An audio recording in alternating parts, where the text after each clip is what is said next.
Bismillahirrahmanirrahim. Assalamu alaikum viewers. Welcome to study time by the platform of Digital Hidden Garden. Physics class 10 chapter number 1 lecture number 2 के में आपका welcome करती हूँ आपको। हमारा chapter 1 का लेक्चर नंबर 2 है that was ball and bowl system. इसमें हम सिंपल हार्मोनिक मोशन को स्टडी कर रहे हैं। पहले हमने motion of a mass attach to spring एक हॉरिजॉन्टल फ्रिक्शनलेस सरफेस पे स्टडी किया था कि मोशन ऑफ मास को जब हमने सेट 1 हमारी कंडीशन 1 में चेक किया कि उसको जब हम स्ट्रेट सीधे टेबल पर रख के स्टडी करते हैं स्प्रिंग के साथ अटैच करके तो उसकी मोशन कैसी आती है। आज हम इसको एक राउंड बॉटम सरफेस एक बाउल में स्टडी करेंगे। सिंपल हार्मोनिक मोशन को एक बाउल एक गोल पेंडे वाले प्याले में और उसके ऊपर एक बॉल के ज़रिए से इस बॉल के ज़रिए से स्टडी करेंगे। बिल्कुल इसमें हम वाइब्रेटरी मोशन को स्टडी करने जा रहे हैं कि किस तरह से एक राउंड बॉटम बाउल में जो वाइब्रेटरी मोशन है वो सिंपल हार्मोनिक मोशन में कन्वर्ट हो सकती है। बाउल में जो सेंट्रल पोजीशन जब हम एक बॉल को बाउल के अंदर बिल्कुल स्टैटिक रेस्ट पोजीशन में रखेंगे तो वो हमारा उसका सेंट्रल पॉइंट ओ होगा। उसके बिल्कुल पीक पे लेफ्ट राइट साइड पे हमारा पॉइंट ए होगा और लेफ्ट पीक पे हमारा पॉइंट बी होगा। इस तरह से हमारी मीन पोजीशन ओ ये है, जो एक्सट्रीम पोजीशन ए है वो ये और एक्सट्रीम पोजीशन बी हमारे पास ये होगी। अब यहाँ पे जब बॉल बिल्कुल रेस्ट पोजीशन में है तो यहाँ पे W इस बॉल का वेट जो है W=mg यहाँ पे वर्क कर रहा है। इस पे कोई अपवर्ड फोर्स नहीं है, कोई रिजल्टेंट फोर्स पे वर्क नहीं कर रही। अभी बॉल बिल्कुल रेस्ट पोजीशन में है। जब हम इसे A से मूव करवाएंगे, A से मूव करते हुए मीन पोजीशन और फिर B और इस तरह से वो वाइब्रेट करेगा। ठीक है, ये वाइब्रेशंस किस तरह से सिंपल हार्मोनिक मोशन है। Let's study in this topic. The motion of a ball placed in a bowl is another example of simple harmonic motion. Motion एक बॉल की जो कि एक बाउल के अंदर रखा गया है, ये भी एक किस्म है, एक मिसाल है सिंपल हार्मोनिक मोशन की। When the ball is at the mean position O, जब बॉल मीन पोजीशन O पे है, ये मीन पोजीशन O पे है, that is at the center of the ball और वो पोजीशन है center of the ball. Net force acting on the ball is 0. तो ये जो नेट फोर्स इस पर वर्क कर रही है बॉल पे वो क्या है 0, क्योंकि नेट फोर्स इस पे क्या है जो इस पर वर्क कर रही है 0।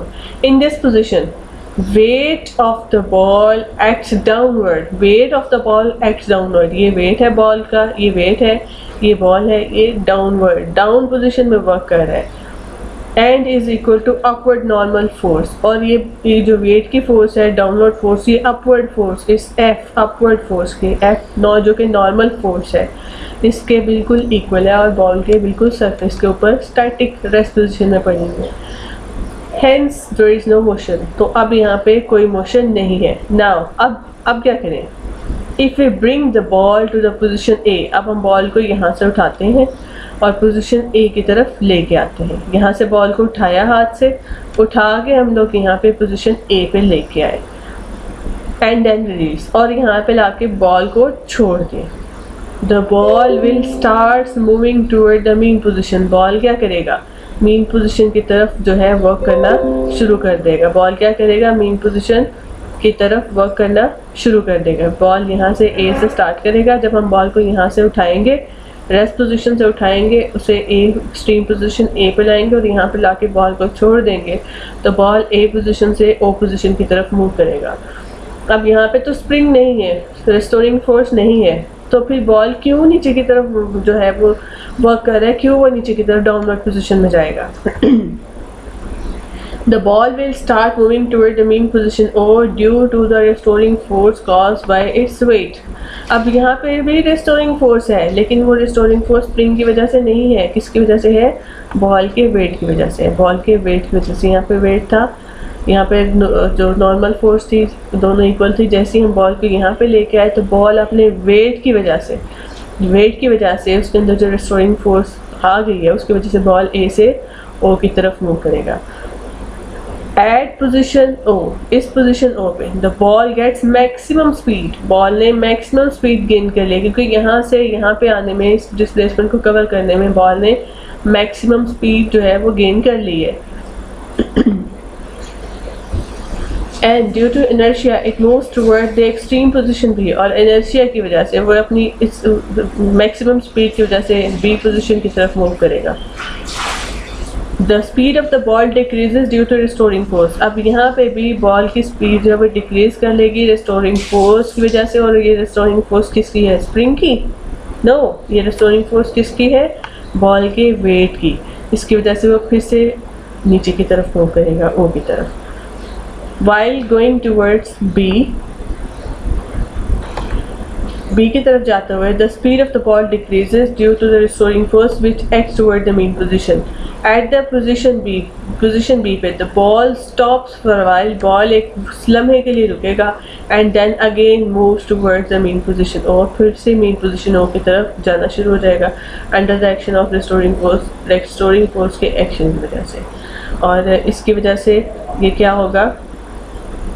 जब इस रिस्टोरिंग पोजीशन की वजह से वो नीचे की तरफ आना शुरू हो जाएगा, this to and fro motion of ball continues about the mean position. ये टू एंड फ्रो ऊपर नीचे की जो मोशन है ये कंटिन्यू रहेगी पोजीशन O की तरफ, till its all energy is lost due to friction, तब तक जब तक कि इसकी सारी की सारी एनर्जी फ्रिक्शन यानी रुकावट यानी रगड़ की वजह से ख़त्म नहीं हो जाती। 10 लेकिन यहाँ पे सिर्फ फ्रिक्शन जो है फ्रिक्शन एनर्जी वो सिर्फ इस सरफेस की नहीं होगी, फ्रिक्शन जो है वो एयर B शो कर रही है, जिसको हम नेक्स्ट टॉपिक में अपने पढ़ेंगे। यहाँ पे जो मोशन है यहाँ से यहाँ पे यहाँ से यहाँ मूव करते रहना चाहिए था, लेकिन क्या होगा? फ्रिक्शन की वजह से, एयर फ्रिक्शन की वजह से और इस सरफेस की फ्रिक्शन की वजह से स्लोली स्टडीली बॉल अपनी एनर्जी लूज करनी शुरू कर देगा। जो उसकी पोजीशन वाइब्रेशन यहाँ से यहाँ तक थी, स्लोली स्टडीली कम करते हुए यहाँ पे आएगी, कम करते करते यहाँ पे, और एट कुछ टाइम के बाद वो बिल्कुल रेस्ट पोजीशन में आ जाएगा, जब सारी की सारी एनर्जी जो है वो फ्रिक्शन ऑफ एयर और फ्रिक्शन ऑफ सरफेस की वजह से लॉस्ट हो जाएगी और बॉल फिर स्टैटिक हो जाएगी। Thus, to and fro motion of the ball about its mean position placed in a ball is example of simple harmonic motion। और इस तरह से ये बॉल एंड बाउल की जो एग्जांपल है ये भी हमारे पास सिंपल हार्मोनिक मोशन की एक टाइप है। अब नेक्स्ट हमारे पास जो टाइप है वो है motion of simple pendulum. Motion of simple pendulum के पेंडुलम किस तरह से मूव करता है। इस पेंडुलम की मूवमेंट को पढ़ने के लिए सबसे पहले देखें कि पेंडुलम क्या है और इसकी मोशन किस तरह से है। इसमें दो चीज़ों का आपको ख्याल रखना है, एक ये कि जो डोरी आप लें वो सीधी हो और उसमें टेंशन क्रिएट हो। डोरी एक लंबी डोरी लें, उसके एक सिरे को फिक्स कर दें हुक के साथ छत पे या टेबल की सरफेस पे, और उसको लटका दें नीचे की तरफ, और नीचे ये मैस एम एक बॉब है जिसका कोई ना कोई वेट होगा, उसको नीचे हैंग कर दें। बॉब का इतना वेट होना चाहिए कि डोरी जो है वो तन जाए, उसमें तनाव आ जाए, वो सीधी हो जाए, उसमें टेंशन क्रिएट हो जाए। इतना वेट नहीं होना चाहिए कि डोरी टूट ही जाए। आपने बॉब इस वेट की लेनी है कि जब आप इसको हैंग करें, इस बॉब को इस डोरी के साथ लटकाएं तो ये डोरी बिल्कुल सीधी हो जाए, तनाव आ जाए, इसमें खिंचाव आ जाए, इसमें टूट ना जाएगी। ठीक है, अब इसको स्टैटिक फॉर्म में रखें। इसको करने के लिए आपको जो दूसरी एहतियात करनी है वो ये है कि जब आप इसको वाइब्रेट करवाएं तो ये इस तरह से मूव करें। अगर ये इस तरह से मूवमेंट स्टार्ट कर देगा तो ये इसकी वाइब्रेटरी मोशन नहीं होगी। जब वाइब्रेटरी मोशन नहीं होगी या ऑसिलेटरी मोशन नहीं होगी तो ये कौन सी मोशन होगी? ये होगी सर्कुलेटरी मोशन या रोटरी मोशन। ना तो हमने सर्कुलेटरी मोशन करनी है ऐसी, ना ही रोटरी मोशन करनी है। कैसी मोशन करनी है? To and forth. अगर इसकी मोशन वाइब्रेटरी नहीं होगी तो इसमें सिंपल हार्मोनिक मोशन भी प्रोड्यूस नहीं होगी। इस एग्जांपल को, इस एक्टिविटी को, हमारे इस सेक्शन को करने के लिए आपको एक्सपर्ट होना चाहिए। पहले प्रैक्टिस करनी चाहिए कि पेंडुलम का जब आप मूव करवाएं तो वह 2 and 4 अपनी मीन पोजीशन के राउंड अबाउट मूव करें। अब सबसे पहले क्या करें? हुक के साथ डोरी के एक सिरे को बांधें, दूसरे सिरे पे बॉब को बांधें, उसे स्टैटिक होने दें, साकित होने दें, रेस्ट पोजीशन में आने दें कि वो रुक जाए, बिल्कुल मूव ना करें। अब वहाँ पे नीचे सरफेस पे मार्क कर लें पॉइंट ओ के 10 सेंटीमीटर राइट साइड पे और 10 सेंटीमीटर लेफ्ट साइड पे पोजीशन यहाँ पे मार्क करें, और ए का पॉइंट ए लगाएं, और यहाँ पे मार्क करें, यहाँ पे पॉइंट बी लगाएं, बिल्कुल 10 सेंटीमीटर। यानी आपने जो एम्पलीट्यूड है इस पेंडुलम का वो क्या रखना है? 10 सेंटीमीटर। 10 सेंटीमीटर यहाँ पे और 10 सेंटीमीटर ही यहाँ पे। आप रखने के बाद इसे स्टैटिक फॉर्म में ले आए। अब हम आते हैं एक्टिविटी के पे। एक्टिविटी हमें क्या बताती है? A simple pendulum also exhibits simple harmonic motion। Simple pendulum भी सिंपल हार्मोनिक मोशन को एग्जिबिट करता है, शो कराता है। It consist of a small Bob of mass m, ये एक स्मॉल बॉब का होता है जिसका मैस m है, suspended from the light string, जो कि बांधा गया है, बांध के लटका के साकित कर दिया गया है, रोक दिया गया है, सस्पेंड कर दिया गया है फ्रॉम अ लाइट स्ट्रिंग, एक बारीक पतली सी रस्सी के साथ, ऑफ लेंथ l, जिसकी लेंथ l है, एक खास लेंथ है, fixed at its upper and, और उसके अपर एंड यानी ऊपर वाले हिस्से को क्या कर दिया गया है, इस ऊपर वाले हिस्से को फिक्स कर दिया गया है। इन द इक्विलिब्रियम पोजीशन हो, इक्विलिब्रियम पोजीशन क्या होगी, जब ना तो रस्सी टूटे ना ही बॉल नीचे लग रही हो, बिल्कुल स्टैटिक फॉर्म में बॉल लटका हुआ हो, हैंग हुआ हो स्ट्रिंग के साथ, और स्टैटिक पोजीशन में, रेस्ट पोजीशन में हो, तो वह क्या होगी, इसकी इक्विलिब्रियम पोजीशन होगी। इस पेंडुलम की क्या होगी, इक्विलिब्रियम पोजीशन होगी। और इस पोजीशन पे वो बॉल कहाँ पे रुकेगा, उस पॉइंट को आपने सेंट्रल पॉइंट यानी सेंट्रल पोजीशन ओ का नाम दे देना है। The net force on the bob is zero, net force जो इस बॉब पे वर्क कर रही है वो क्या है, नेट फोर्स जो इस बॉब पे वर्क कर रही है वो है zero. And the bob is stationary, Bob रुका हुआ है, कोई फोर्स इस पे वर्क नहीं कर रही। नाउ अब हम क्या करेंगे, if you bring the bob to the extreme position a, अब हम बॉब को पकड़ेंगे और एक्सट्रीम पोजीशन ए की तरफ लेके आएंगे। अच्छा, इससे पहले एक चीज़ देखिए, यहाँ पे ये एक एरो ऊपर की तरफ जा रहा है, एक एरो नीचे की तरफ जा रहा है, ये इसकी इक्विलिब्रियम पोजीशन है। इसका मतलब है कि बॉब का वेट W = mg, और बॉब और जो स्ट्रिंग यानी रस्सी की टेंशन है T, रस्सी का जो तनाव है, टेंशन है यानी खिंचाव है जो रस्सी का, वो T, ये दोनों इक्वल है। ऊपर की तरफ upward force of tension of string and downward force of weight of the mass of the bob is directly proportional, वो डायरेक्टली प्रोपोर्शनल है, वो बिल्कुल इक्विलिब्रियम पोजीशन में है, यानी हम इसे डायरेक्टली प्रोपोर्शनल नहीं, हम इसे इक्वल भी कह सकते हैं कि वेट जो नीचे की तरफ डाउनवर्ड वर्क कर रहा है और टेंशन जो ऊपर की तरफ वर्क कर रही है, दोनों स्टैटिक हैं, बिल्कुल इक्वल है, इसलिए इक्विलिब्रियम पोजीशन है। और इस पे जो मैस है हमारा बॉब है वो स्टैटिक है, रेस्ट है। अब हम क्या करेंगे, इस मैस को यहाँ से इसकी मेन पोजीशन ओ से हटाएंगे और ए पोजीशन पे लेके आएंगे, ठीक है। Now if we bring the bob to the extreme position a, हम बॉब को ए पोजीशन पे ले आए, the net force is not zero. अब इस पे नेट फोर्स जीरो नहीं रही है, क्यों, क्योंकि हमने इसको यहाँ से पकड़ा और यहाँ पे ले आया, फोर्स अप्लाई की, हमने इसको यहाँ से यहाँ पे लाने में, हम इससे मोशन में लेके आए हैं, हमने इसमें इसकी एक फिक्स पोजीशन से हमने इसको प्लेस किया है, इसको हटाया है, हरकत करवाया है और दूसरी पोजीशन तक लेके आए हैं, और इस बीच में उसने कोई ना कोई डिस्प्लेसमेंट भी कवर कर लिया, यानी ये बॉब रेस्ट पोजीशन से किस पोजीशन में आ गई है, मोशन में आ गई है, और मोशन में आने की वजह फोर्स है जिससे हमने बॉब को पकड़ा और यहाँ से यहाँ तक लेके आए। इट मीन्स कि अब नेट फोर्स इस पे जीरो नहीं है, अब इस पे कोई ना कोई नेट फोर्स वर्क कर रही है। There is no force acting on the string, लेकिन रस्सी पे कोई फोर्स वर्क नहीं कर रही। As the tension in the string cancels the component of weight, क्योंकि पहले क्या था कि टेंशन का जो कंपोनेंट था वो वेट को कैंसिल कर रहा था, लेकिन अब ऐसा नहीं होगा। जो टेंशन T थी उसका कंपोनेंट जो वेट था वो क्या था, mg, ये क्या लिखा गया है, there is no force acting along the string as the tension in the string cancels the component of the weight mg cos theta. जो वेट का कंपोनेंट है mg cos थीटा, उसको टेंशन T जो है वो क्या कर रही थी, कैंसिल कर रही थी। mg cos थीटा जो है ये mg cos थीटा इस टेंशन को जो है, इस टेंशन को ये mg cos थीटा कैंसिल कर रहा है, क्योंकि अभी हमने बॉब को पकड़ा हुआ है, फोर्स अप्लाई कर दी है, लेकिन अभी उसको हमने होल्ड किया हुआ है। Hence there is no motion along this direction, इस डायरेक्शन में कोई मोशन नहीं है, ये इस डायरेक्शन में कोई मोशन नहीं आ रही है। The component of the weight mg sin is directed toward the mean position, लेकिन ये जो कंपोनेंट है इसका, ये कंपोनेंट ये वर्क कर रहा है, क्योंकि mg sin थीटा वर्क क्यों करेगा, क्योंकि हमने यहाँ से एक्ट किया है, एक फोर्स अप्लाई की है और उसके रिएक्शन में mg sin थीटा वर्क करेगा, ठीक है, डायरेक्शन की वजह से। The component of the weight mg sin theta is directed towards the mean position and acts as a restoring force. अब यहाँ पे restoring force आ गई है, ना तो स्प्रिंग है यहाँ पे कि रिस्टोरिंग फोर्स हो, ना ही वेट है, क्योंकि वेट तो तब वर्क करेगा ना जब इसको सस्पेंड किया हो, जब हमने इसको फ्री फॉल छोड़ा होगा, जैसे हमने बाउल में छोड़ा था। लेकिन इसको हम फ्री फॉल भी नहीं छोड़ सकते क्योंकि हमने इसको रस्सी के साथ हैंग किया हुआ है, तो weight as a restoring force यहाँ पे वर्क नहीं करेगी। तो यहाँ पे रिस्टोरिंग फोर्स कौन वर्क कर रहा है, direction. mg sin theta as a direction यहाँ पे रिस्टोरिंग फोर्स वर्क कर रही है।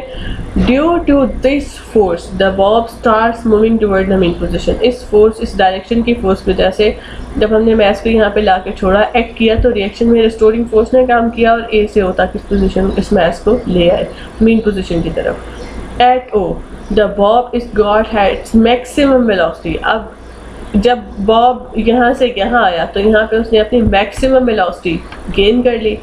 यहाँ पे उसकी वेलोसिटी 0 थी। यहाँ पे आने की रिस्टोरिंग फोर्स डायरेक्शन के mg sin थीटा के रिस्टोरिंग फोर्स के रिएक्शन की वजह से बॉब यहाँ से यहाँ तक आएगा। बॉब की यहाँ से यहाँ तक आने में इसने वेलोसिटी गेन की।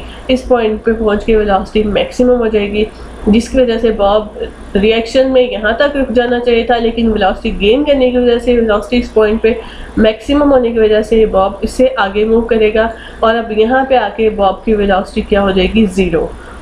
At O, the bob got maximum velocity and due to inertia, it does not stops at O, rather it continues to move toward the extreme position B. अब क्या हुआ, ड्यूरिंग इट्स मोशन, अब इस motion के दौरान towards B position की तरफ, the velocity of the bob decreases due to restoring force इस कंपोनेंट की वजह से यहाँ से यहाँ आने पे इसकी वेलोसिटी 0 हो जाएगी। The velocity of the bob decreases due to restoring force, the velocity of the bob become 0 at its reach to B position, और बी पोजीशन पे पहुँच के बॉब की वेलोसिटी क्या हो जाएगी, बिल्कुल 0 हो जाएगी। अब नेक्स्ट देखते हैं कि नेक्स्ट हमें क्या बताया गया है।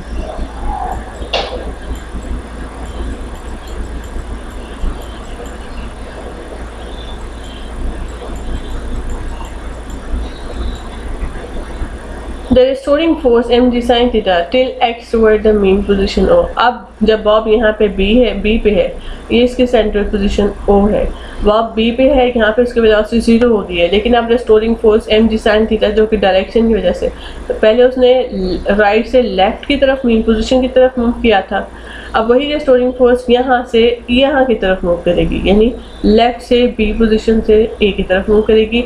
अब उस रिस्टोरिंग फोर्स की वजह से mg sin थीटा के रिस्टोरिंग फोर्स की वजह से ये जो बॉब है वो B से O की तरफ सेंट्रल पोजीशन की तरफ मूव करना शुरू कर देगी दोबारा। And due to this force, the bob starts moving towards the main position O. In this way, इस तरह the bob continues its to and fro motion। इस तरह से बॉब अपनी to and fro motion, ये to और ये fro, ये to और ये fro motion जो है, ये to motion और ये fro motion, इसको जारी रखेगी about its main position O। It is clear from the above discussion से हमें ये पता चलता है that the speed of the bob increases, कि बॉब की स्पीड इंक्रीज करती है while moving from A to O। जब बॉब A से O की तरफ मूव करता है, बॉब की स्पीड मैक्सिमम हो जाती है, ये स्पीड वेलोसिटी गेन करता है, यहाँ पे इसकी स्पीड मैक्सिमम हो जाती है। And due to restoring force moving from the point A to O due to the restoring force which acts towards O। और इस restoring force की वजह से वो velocity क्यों गेन की, क्योंकि restoring force mg sin theta जो A से O की तरफ इसे मूव करवा रहा था रिएक्शन में। एक्शन क्या था, हमने बॉब को यहाँ से यहाँ तक लेके गए, फोर्स लगाई, वो उसका एक्शन था। रिएक्शन में mg sin theta as a restoring force work किया और वो उसको यहाँ तक ले आया। यहाँ पे लाके रुक जाना चाहिए था रिस्टोरिंग फोर्स की वजह से, लेकिन इस रिस्टोरिंग फोर्स के रिएक्शन की वजह से इस बॉब ने स्पीड जो वेलोसिटी है वो गेन कर ली। अब यहाँ पे आके इसकी वेलोसिटी मैक्सिमम हो गई है। अब जब बॉब की वेलोसिटी मैक्सिमम हो गई है तो वो यहाँ पे नहीं रुकेगी, बल्कि उसी की इनर्शिया की वजह से आगे बी की तरफ जाएगी। अब बी पे जाके बॉब की वेलोसिटी 0 हो जाएगी, अब ये बॉब यहाँ पे रुक जाएगी। लेकिन restoring force mg sin theta अब फिर से यहाँ पे वर्क कर रही है और बॉब को यहाँ से सेंट्रल पोजीशन O की तरफ लेके आ रही है। Therefore, acceleration of the bob is directed towards the main position, और अब इसमें acceleration भी produce हो गया है जो कि main position O की तरफ है। Similarly, when the bob moves from O to B, its speed decreases due to restoring force which again acts toward। और इस तरह से बिल्कुल इसी तरह when the bob moves from O to B, जब bob O से B की तरफ move करेगी उसकी speed कम हो जाएगी due to restoring force, और restoring force की वजह से which again acts toward O, और restoring force की वजह से bob दोबारा से O की तरफ आ जाएगी। Therefore, इसलिए acceleration of the bob is again directed towards mean position। इसी वजह से acceleration bob का दोबारा से B से O की तरफ शुरू हो जाएगा।